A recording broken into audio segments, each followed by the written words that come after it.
साल 1656 में छत्रपति शिवाजी महाराज ने रायगढ़ का किला जीतने के बाद इसका पुनर्निर्माण कराया और इसे पहले से भी ज़्यादा मजबूत बनाया।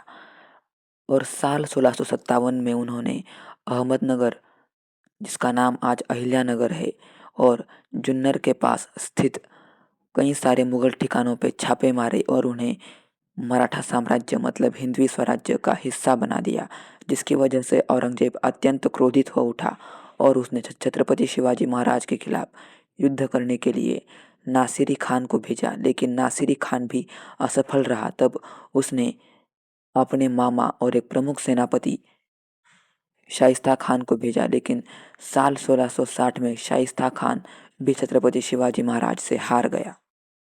इसी बीच साल 1659 में बीजापुर की आदिल शाही सल्तनत ने छत्रपति शिवाजी महाराज को हराने के लिए अपने एक प्रमुख सेनापति अफजल खान को भेजा।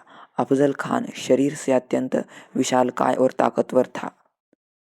उसने छत्रपति शिवाजी महाराज को मिलने के लिए प्रतापगढ़ नामक किले पर बुलाया।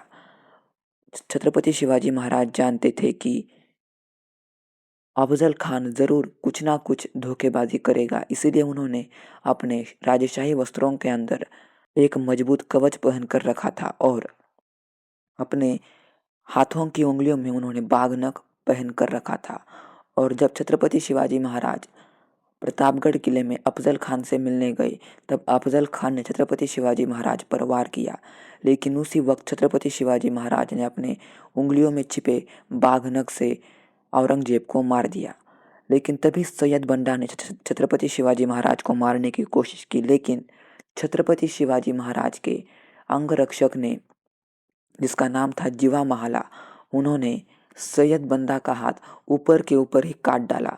फिर बाद में छत्रपति शिवाजी महाराज और अफजल खान की सेना के बीच एक भयंकर युद्ध हुआ, जिसमें छत्रपति शिवाजी महाराज विजयी रहे और छत्रपति शिवाजी महाराज ने प्रतापगढ़ के किले को जीत लिया। जब शाइस्ता खान भी छत्रपति शिवाजी महाराज को हराने में असफल रहा, तब मुगल बादशाह औरंगजेब ने अपने सबसे ज़्यादा ताकतवर सेनापति मिर्ज़ा राजा जयसिंह को दक्कन की तरफ भेजा। मिर्ज़ा राजा जयसिंह अपने साथ 80,000 की फौज लेकर दक्कन की तरफ निकल पड़े और उन्होंने छत्रपति शिवाजी महाराज के साथ दक्कन की संधि की, जिसके तहत छत्रपति शिवाजी महाराज ने अपने 23 किले मुगलों को दे दिए और खुद के पास मात्र 12 किले रहने दिए। छत्रपति शिवाजी महाराज भले ही इस युद्ध में हार गए थे, लेकिन मुगल बादशाह औरंगजेब यह भूल रहा था कि शेर शिकार से पहले एक कदम पीछे लेता है।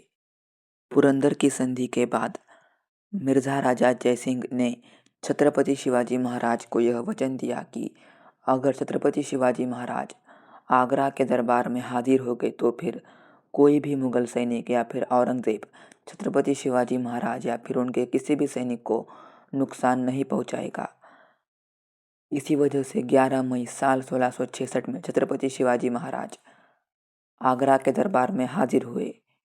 लेकिन उस वक्त मिर्ज़ा राजा जयसिंह कुछ राजनीतिक कारणों की वजह से दरबार में हाजिर नहीं हो पाए।